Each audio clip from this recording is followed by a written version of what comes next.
अस्सलाम वालेकुम नाजरीन ड्रामा सीरियल हब्स में बासित आयशा के ऊपर भी शक करना शुरू कर देता है। फहद को लेकर बासित बहुत सीरियस हो चुका है। दूसरी जानिब जोया फिर से भागने वाली है लेकिन वो पकड़ी जाती है। आने वाली किस्त में आप सब देखेंगे कि आयशा जब अच्छी तरीके से तैयार हो जाती है और घर से निकलने लगती है तो बासित बहुत ज़्यादा परेशान हो जाता है, क्योंकि बासित शक कर रहा है आयशा पर। वो अपनी माँ पर भी आखिर वक्त तक शक करता रहा, क्योंकि वो इसे छोड़कर चली गई थी। इस दुनिया में बासित की माँ तो चली गई, लेकिन इसके बाद अब वो आयशा के ऊपर भी शक करना शुरू हो चुका है। आयशा तैयार होकर जा रही है और बासित वहीं पर खड़ा होकर परेशान है। आयशा इसके पास से गुजर जाती है। दूसरी तरफ आयशा की माँ आयशा को फ़ोन कर देती है और कहती है कि बासित कैसा है। बासित परेशान तो नहीं, इसे हौसला देने की कोशिश करो। इंसान चाहे जितना भी सख्त दिल हो, माँ सबको प्यारी होती है। इस पर आयशा अपनी माँ को कहती है कि आप उसकी दिल की फिक्र ना करें अम्मी, कोई जिंदा रहे या मर जाए उसे कोई फ़र्क नहीं पड़ता, आप परेशान ना हो। लेकिन उसकी माँ उसे कहती है कि मैं ऐसा कभी भी नहीं सोच सकती, मुझे उम्मीद है कि बासित को अपनी माँ का दुख ज़रूर होगा। दूसरी तरफ बासित ऑफिस में बहुत परेशान है और वो आयशा के बारे में ही सोच रहा होता है कि आयशा उसके साथ ठीक नहीं कर रही, क्योंकि फ़हद को लेकर बासित बहुत ज़्यादा शकी हो चुका है और इन दोनों पर। और बासित को लगता है कि फ़हद का आयशा के साथ कोई ना कोई चक्कर ज़रूर चल रहा है। दूसरी जानिब जब गाड़ी में फ़हद के साथ जा रहा होता है और फ़हद बासित को हौसला देने की कोशिश करता है और कहता है कि मैं समझ सकता हूँ कि सादिया आंटी के जाने के बाद आपको गिल्ट होगा कि जो एहतराम और मोहब्बत तुम अपनी माँ को नहीं दे पाए तुम, और अब तुम्हारी ज़िंदगी में एक और औरत भी है, तुम परेशान ना हो। इस पर बासित कहता है कि अजीब लड़की है यार, मुझे समझ नहीं आई इसकी कि किस तरह की है, इतनी मोहब्बत करती है मेरे साथ। इस पर फहद कहता है कि तुम भी मोहब्बत करो इसके साथ और ये आपके लिए बेहतर होगा और इसका ख्याल रखा करो। दूसरी जानिब आयशा अपने शोहर बासित का बहुत ज़्यादा ख्याल रख रही है।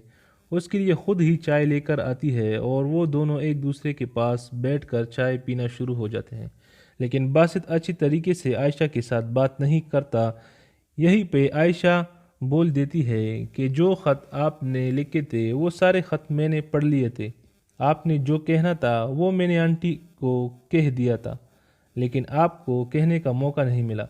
इसी वजह से बासित परेशान होता है, क्योंकि अपनी माँ के चले जाने के बाद आज उसे एहसास हो रहा है कि काश वो अपनी माँ के साथ मोहब्बत करता और वो उससे दूर न जाती। दूसरे दिन सुबह के वक्त नाश्ते के टेबल पर आयशा खामोशी के साथ बैठी हुई होती है। इस पर बासित इसके लिए नाश्ता तैयार करता है और उसको कहता है कि ये लो आप भी खाओ, लेकिन आगे से आयशा का रवैया कुछ अच्छा नहीं होता और बासित भी खामोशी के साथ बैठा हुआ होता है। अचानक आयशा बासित को कहती है कि मैं अपनी माँ के घर जाना चाहती हूँ। आयशा अपने घर चली जाती है और वहाँ पर जाकर वो बानो के साथ बातें कर रही होती है कि मैंने बासित को खुश नहीं पाया, जब भी पाया है खामोश पाया और परेशान पाया है। आगे से बानो कहती है कि बासित के पास तो पैसा बहुत ज़्यादा है, कुल्ली दौलत है उसके पास। आयशा कहती है कि दौलत इंसान की ज़रूरतें तो ज़रूर पूरी करता है, लेकिन प्यार करने वाला साथ ना हो तो कुछ भी मुकम्मल नहीं होता।